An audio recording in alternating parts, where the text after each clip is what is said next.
warahmatullahi wabarakatuh. Salam dahsyat luar biasa.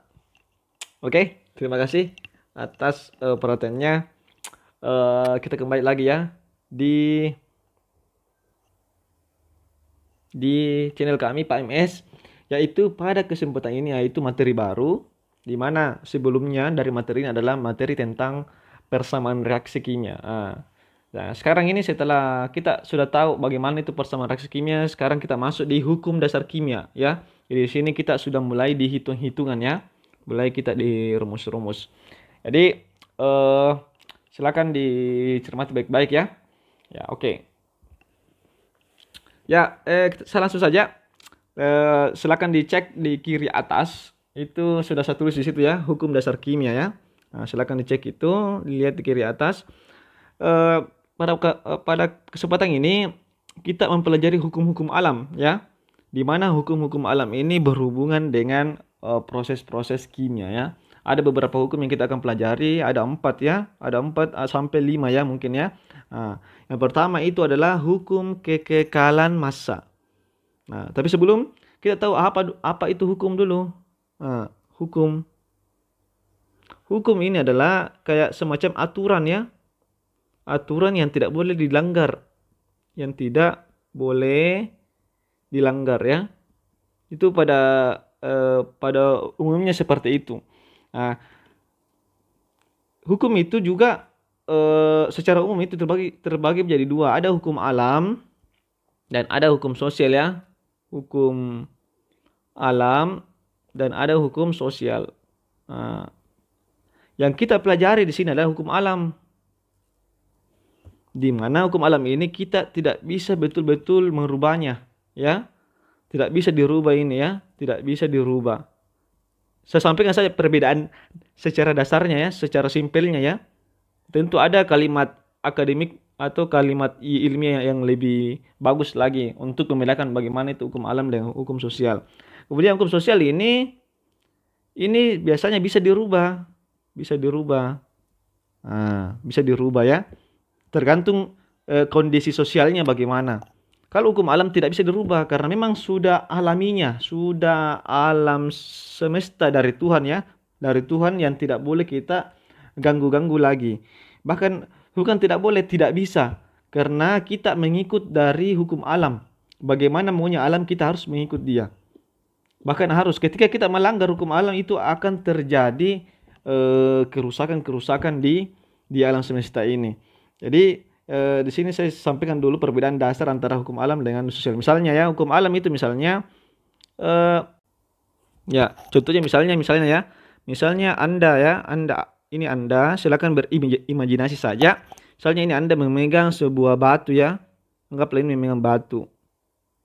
Ini ketika Anda lepas ini batu pasti akan jatuh ke bawah. Nah, karena kenapa? Karena ada hukum gravitasi ya, gravitasi bumi. Itu yang dimaksud hukum alam. Itu yang dimaksud hukum alam. Sudah setiap benda yang di atas, yang tinggi, selama tidak ada penghalangnya di bawah, pasti akan jatuh ke bawah. Ke bawah ya, pasti akan jatuh. Itu yang dimaksud hukum alam. Kalau misalnya contohnya hukum sosial, misalnya di suatu sekolah itu siswa dilarang bawa HP. Misalnya ya, dilarang bawa HP. Bawa HP. Nah, pada kesempatan lain siswa dilarang bawa HP. Karena kenapa? Karena mungkin terlalu tidak konsen belajar misalnya di kelas karena ada HP. Nah, tapi seiring dengan berjalannya waktu, bisa saja itu nanti kebijakan sekolah merubah bahwa siswa membolehkan bawa HP, mungkin karena kebutuhan khusus atau kebutuhan yang harus dipenuhi untuk memenuhi suatu pembelajaran. Karena HP itu bisa saja dipakai negatif, bisa saja dipakai positif. Jadi tergantung. Inilah yang dimaksud dengan aturan atau hukum sosial, bisa dirubah tergantung kebutuhannya bagaimana. Nah, jadi saya rasa Anda setidaknya bisa membedakan secara cepat-cepat atau secara umum lah dulu ya. Eh, Bagaimana itu hukum ya, hukum alam dan hukum sosial ya. Nah, kita balik, tapi karena ini pelajaran kimia, kimia itu adalah berasal dari jurusan IPA, namanya saja IPA, ilmu pengetahuan alam, berarti hukum-hukumnya adalah hukum alam ya. Jadi kita bahas hukum-hukum alam yang kayak begini tadi ya. Contohnya batu, ketika kita memegang batu, baru kita lepas pasti akan jatuh ke tanah ya. Kayak seperti itu. Yang tidak bisa kita bisa bantah lagi hukumnya ya. Ya. Ya, sekarang kita lanjut di materinya. Ya, hukum pertama itu adalah hukum kekekalan massa ya. Nah, jadi secara sejarah itu dilakukan pertama kali oleh Lavoisier ya. Lavoisier. Biasa juga ada yang mengatakan hukum Lavoisier. Sama aja dengan hukum kekekalan massa atau biasa juga ada mengatakan Lavoisier ya, tapi tulisannya seperti ini, Lavoisier. Begitu tulisannya ya. Siapa tahu nanti ada pengucapan yang lain ya, tapi secara tulisan sama, Lavoisier tulisannya ya. Nah, Lavoisier mengatakan bahwa massa zat sebelum reaksi dan sesudah reaksi adalah selalu sama dan tetap, tidak berubah atau bersifat kekal. Kekal maksudnya ini ya, kekal. Jadi ceritanya begini, massanya zat-zat itu yang sebelum reaksi dan sesudah reaksi itu harus sama. Itu hukum alam itu, tidak mungkin berbeda. Tidak mungkin itu misalnya toh sebelum reaksi itu misalnya kita reaksikan totalnya 10 gram. Itu kemudian setelah reaksi langsung menjadi 12 gram. Tidak mungkin ya. Harus 10 gram juga di setelah reaksi. Nah, itu hukum pertama. Nah, masalah tentang sebelum reaksi, apa itu sebelum reaksi dan setelah reaksi ya tonton lagi dulu materi saya, video saya tentang persamaan reaksi kimia. Makanya kita belajar dulu persamaan reaksi kimia supaya tahu bedakan mana sebelum reaksi, mana setelah reaksi dan apa itu reaksi. Nah, supaya ketika kita mempelajari hukum dasar kimia ini, hukum dasar kimia, kita bisa lebih mudah dipaham. Jadi bagi yang baru bergabung, silahkan subscribe, baru pindah dulu ke materi persamaan reaksi kimia ya. Nah, oke, selanjut. Jadi beginilah hukum kekekalan massa. Jadi massa itu satuannya gram ya. Ingat ya, dalam fisika massa itu satuannya gram ya. Gram. Bisa juga kilogram ya. Ini sama aja ya. Tapi nanti kalau kimia kita kebanyakan pakai gram ya kalau kimia. Nah, sebelum reaksi harus sama. Jadi misalnya ya, kayu dibakar ya. Kayu dibakar itu menghasilkan apa? Itu menghasilkan abu. Ingat, perlu kita ketahui bahwa sekedar menambah pengetahuan, nanti dibahas lebih dalam apa itu tentang pembakaran. Jadi ketika kayu dibakar itu adalah terjadi reaksi kimia ya. Biasa juga dikatakan reaksi pembakaran ya, reaksi kimia. Nah, ketika kayu dibakar itu pasti menjadi abu ya. Nah, silakan diimajinasikan. Saya rasa Anda selalu melihat bagaimana kayu dibakar. Jadi sebelum reaksi itu kayunya, ketika dibakar terjadi reaksi menghasilkan abu. Pertanyaan saya adalah apakah massa kayu sama dengan massa abu?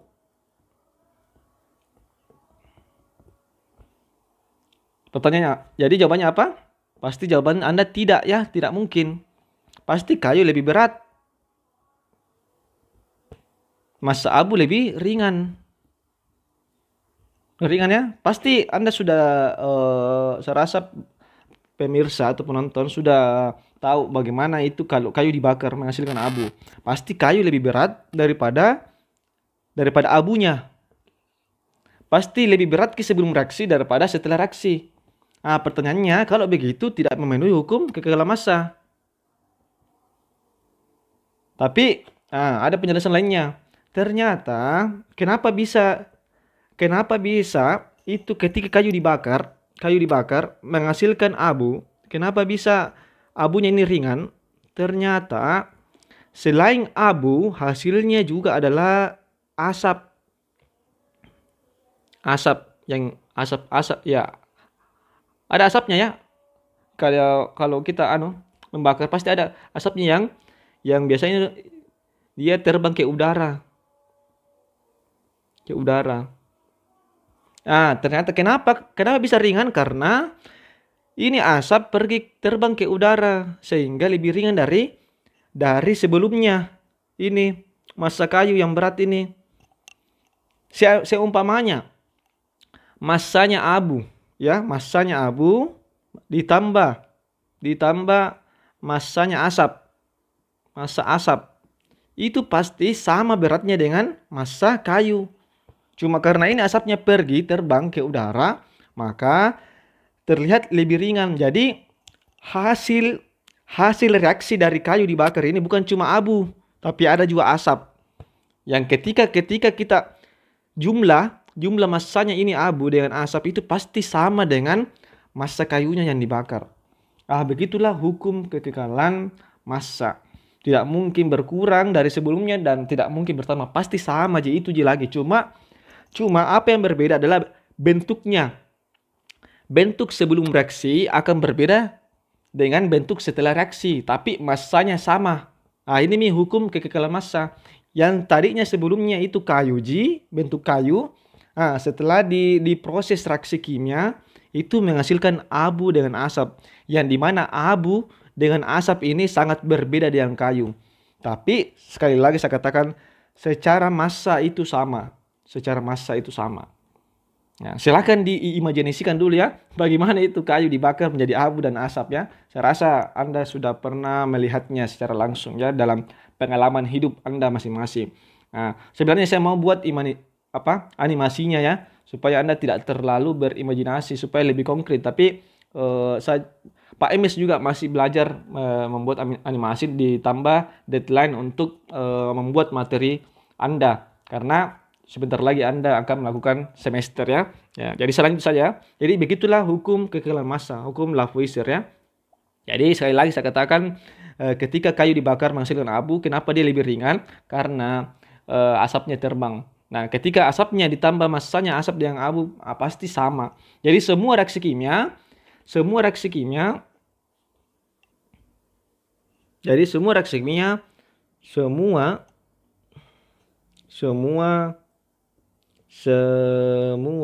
reaksi kimia pasti memenuhi hukum kekekalan massa ya, hukum kekekalan massa atau Lavoisier ya, kekekalan massa ya. Jadi yang kita pelajari kemarin itu tentang persamaan kimia itu harus massanya sebelum dan sesudah adalah sama. Itu berhubungan dengan penyetaraan reaksi, bahwa setiap reaksi kimia harus setara, harus sama jumlahnya atom di kiri dengan atom di kanan. Ini sangat berhubungan dengan hukum kekekalan massa ya. Dari sinilah dasarnya, kita kembali flashback lagi. Dari sinilah dasarnya kenapa harus reaksi kimia setara. Kenapa harus reaksi kimia itu harus setara. Karena harus memenuhi hukum kekekalan massa. Tidak mungkin misalnya di sebelum reaksi nanti O-nya di kiri 5 misalnya ya. Misalnya ada persamaan reaksi kayak seperti yang kita contohkan seperti kemarin. Yang kayak seperti ini ya. Di sini begini penyetarannya ya. Sini 2 ya. Oke. Jadi tidak mungkin misalnya di sini O-nya sama dengan misalnya 10, sedangkan di sini langsung menjadi 2 ya. Karena 2 kali 1 ya. Ini 5 kali 2 aja. Makanya 10. Tidak mungkin begini. Ini tidak setara. Karena kenapa tidak setara? Karena tidak memenuhi hukum kekekalan massa, tidak memenuhi hukum alam. Makanya dalam persamaan reaksi harus setara supaya memenuhi hukum kekekalan massa. Memenuhi hukum kekekalan massa yang di atas ini. Hukum kekekalan massa. Nah, dari sini dasarnya kenapa persamaan reaksi kimia harus setara. Nah, kita langsung saja bagaimana model-model atau style-style soal kalau hukum kekekalan massa ya, hukum pertama ini. Misalnya silakan diperhatikan. Ada soal di sini ya, silakan dibaca baik-baik. Kawat tembaga dibakar.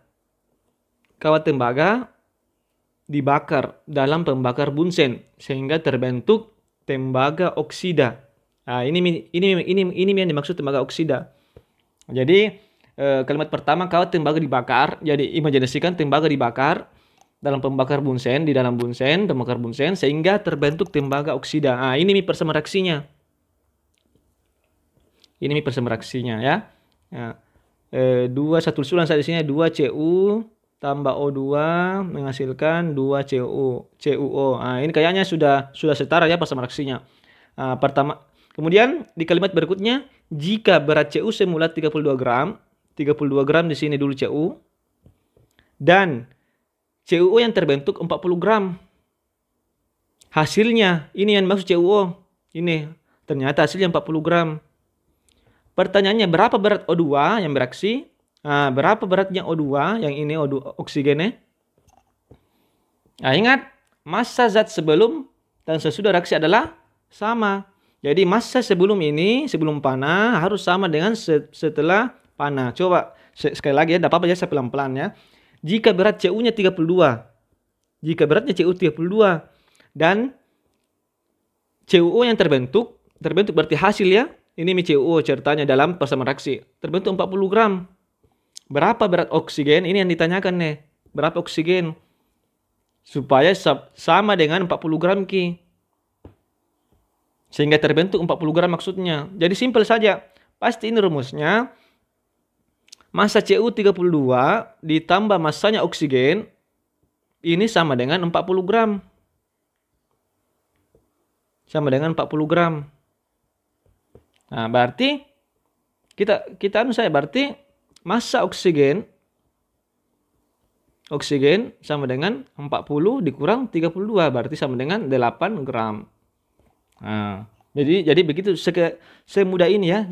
Tambah-tambah kurang-kurang saja ya pelajaran SD. Cuma harus dimengerti maksud dari soalnya bagaimana. Jadi sekali lagi ya, ditanyakan berapa berat O2. Jadi massanya O2 yang dicari. Beratnya O2 yang dicari. Dengan cara seperti ini karena apa? Kira-kira begini logikanya ya. Bisa juga kita pakai logika karena ini pakai secara matematikanya ya, matematisnya. Logikanya begini. Sudah kita pegang teguh bahwa massa zat sebelum dan sesudah adalah sama ya. Sama ceritanya. Jadi kira-kira supaya sama dengan 40, kira-kira berapa harus oksigen? Sedangkan Cu-nya sudah 32. Nah, pasti harus 8 di sini oksigen karena 32 ditambah 8 sama dengan 40. Ingat, ruas di kiri sebelum reaksi harus sama di ruas kanan. Sesimpel itu cara pengerjaan soalnya. Beginilah bentuk-bentuk soal dasar untuk hukum kekekalan pertama. Nah, coba saya next lagi soal berikutnya misalnya. Nah, soal berikutnya. Sebanyak 100 gram batu kapur. Jadi batu kapur ini rumus kimianya CaCO3 atau cacok 3 dipanggang. Jadi cacok 3 dipanggang atau batu kapur dalam tungku terbentuk 56 gram kapur tohor dan gas karbon dioksida. Tuliskan persamaan reaksinya dan tentukan berapa gram CO2 yang keluar dari tungku. Nah sekarang di sini ada dua yang ditanyakan. Tuliskan persamaan reaksinya dan tentukan berapa gram CO2. Nah, kita dulu lihat. Nah, untuk menuliskan persamaan reaksi, lihat kalimatnya ya. Nah, saya rasa Anda sudah belajar di part sebelumnya. Ya, coba lihat. Sebanyak 100 gram batu kapur dipanggang dalam tungku. Terbentuk kapur tohor. Jadi, ceritanya ini CaCO3 dibakar atau dipanggang. Dipanggang. Sehingga terbentuk CaO atau kapur tohor namanya CaO, kalsium oksida. Berarti dia terbentuk, berarti tanda panah terbentuk ya CaO. Dan artinya kalau terbentuk setelah panah berarti tambah ya. Dan gas karbon dioksida. Nah, harus Anda mengerti tata nama bagaimana karbon dioksida. Nah, karbon dioksida itu adalah CO2. Nah, jadi begini persamaan reaksinya. Nah, tuliskan persamaan reaksinya. Kemudian ingat persamaan reaksi harus setara. Harus setara ya. Harus setara. Jadi kita setarakan dulu ini secara langsung saja. Nah, saya rasa sudah setara ya. CA di sini 1, sini 1. C-nya 1, C-nya juga 1. O-nya 3. Di sini 1 tambah 2, 3 juga ya. Ya. Secara tidak langsung juga sudah setara. Jadi tidak perlu lagi disetarakan ya. Kalau sudah setara dari sononya. Jadi sama-sama koefisiennya 1. 1 dan 1 ya. Nah, untuk yang belum paham tentang persamaan reaksi, sekali lagi tonton dulu part sebelumnya ya tentang persamaan reaksi. Nah, jadi selesailah yang ditanyakan yang pertama, tuliskan persamaan reaksinya. Selesailah seperti ini ya. Nah, kemudian sorry ya, belum anunya ya. Wujudnya batu kapur, berarti dia padat ya. Nah, kemudian terbentuk kapur tohor. Kalau kita bilang kapur biasanya itu padat. Jadi wujudnya harus es, solid ya. Kemudian dan gas. Berarti gas karbon dioksida, berarti wujudnya G. Gas ya, simbolnya G. Ya, oke. Jadi selesailah yang ditanyakan yang pertama. Kemudian tentukan berapa gram CO2.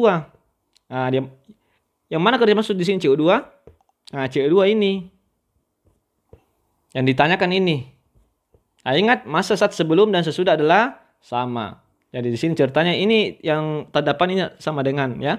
Nah, kita baca ulang lagi. 100 gram batu kapur. Berarti di sini dulu awalnya 100 gram dibakar batu kapur.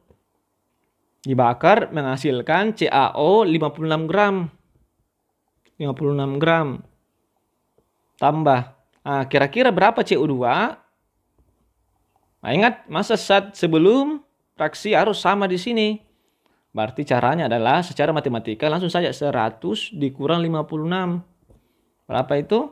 Nah, kalau Anda tidak percaya kita pakai kalkulator saja. Saya ajarkan juga cara memakai kalkulator ya. Siapa tahu Anda tidak tahu pakai kalkulator. 100 dikurang 56.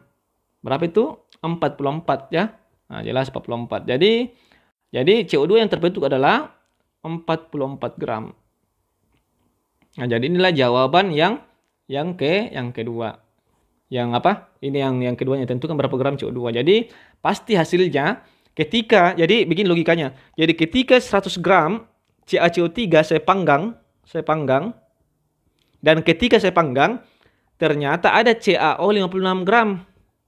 Pasti karena hukum alamnya, hukum kekekalan massa pasti 44 gram CO2.